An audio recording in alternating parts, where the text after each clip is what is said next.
On January 13, 2022, UCLA Extension student, 24-year-old Brianna Kupfer was fatally stabbed while working alone inside a Los Angeles, California luxury furniture store.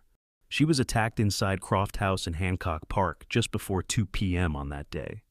Brianna was one of 4 children. She attended Brentwood High School, where she was a member of various sports teams, and she was captain of the cheerleading team. She graduated from the University of Miami with a degree in public relations. Brianna grew up and was building her career in Los Angeles. She was studying architectural design and worked as a design consultant at Croft House. She was a smart, funny, driven, and kind soul who only wanted to better herself and her community daily. Although she was shy sometimes, she lit up any room she was in and strove to elevate everyone she met so they could be better versions of themselves. She loved her family and friends deeply and made every day better simply by just being there. According to prosecutors and LAPD detectives, Brianna had texted a friend at about 1:36 p.m. on the 13th to say she felt uncomfortable about a person that was in the store. She said she was getting a bad vibe from him. Her friend did not respond to the text right away. Surveillance footage shows that the suspect was in the store for several minutes before he attacked Brianna. He then knifed her before fleeing through the back door and calmly walked northbound in the alley and then around the neighborhood. About 20 minutes later, a customer found Brianna on the floor covered in blood, lifeless. Another surveillance video recorded the suspect shopping at a nearby 7-Eleven store 30 minutes after Brianna's life was ended. The perpetrator left the knife he used behind at the scene, along with a knife sheath and an audio recorder covered in DNA that would implicate him in the slaying. The blade of the knife was bent. The suspect was described as a tall man with braided hair. He was wearing a dark hooded sweatshirt, dark pants, and black tennis shoes. He also had a white painter's N95 mask on his face and sunglasses. The police warned that he should be considered armed and dangerous. After the suspect was identified, an extensive search began throughout the Southern California region. The surveillance videos showing the suspect were widely shared with the news media and the public. The Los Angeles City Council offered a $50,000 reward for information leading to his arrest. Brianna's relatives and other private groups increased the reward to $250,000.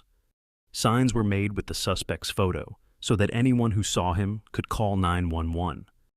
A veteran case detective said, "The $250,000 reward is the largest he has ever seen." The suspect used a knife in the stabbing that took Brianna's life. He did not take anything from the store. The detective said he also went inside other nearby businesses, but he left because there was more than one person at those other locations.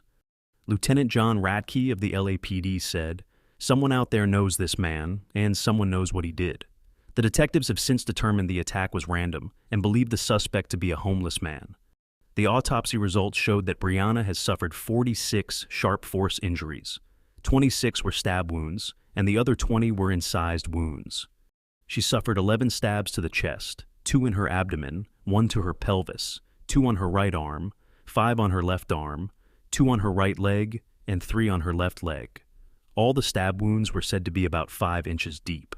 6 days later, on January 19th, the suspect, Sean Laval Smith, who was 31 years old at the time of the attack on Brianna, was arrested by Pasadena police. They received a tip that the suspect had been spotted sitting on a bus bench in downtown Pasadena. The tip came because of the circulated photo and the reward that was offered. He was handed over into LAPD's custody, and he was being held on $2 million bail. Sean was charged with slaying. Criminal proceedings in the case were put on hold while prosecutors waited for the results of a mental health evaluation, which was requested by the defense lawyers. Sean has a lengthy criminal record. It includes gun charges, and he was previously accused of attacking a police officer in South Carolina's Charleston County.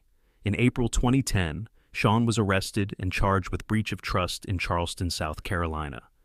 3 years later, in June 2013, Sean was charged with simple possession of marijuana in Charleston. Another 3 years later, in March 2016, Sean was arrested for assaulting a police officer in Charleston, which he pleaded guilty for in 2018. He was sentenced to time served. In March 2019, Sean was arrested and charged with entering a premises after a warning in Charleston. 3 months later that same year, in June, Sean was arrested on a bench warrant and charged with entering a premises after receiving a warning.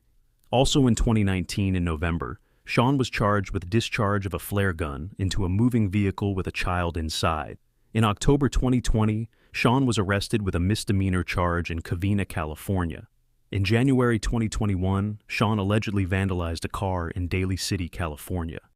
When the officers arrested him, he resisted and bit one of them. He was charged in San Mateo County with assault on a police officer and resisting arrest.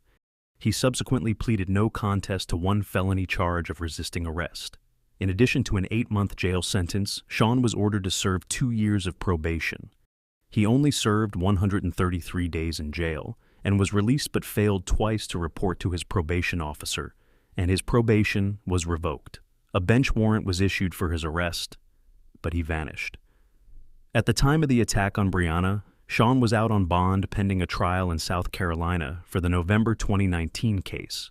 Sean wanted to represent himself at his slaying trial, but Judge Mildred Escobedo revoked his right to act as his own attorney at a hearing in June 2023 for misconduct.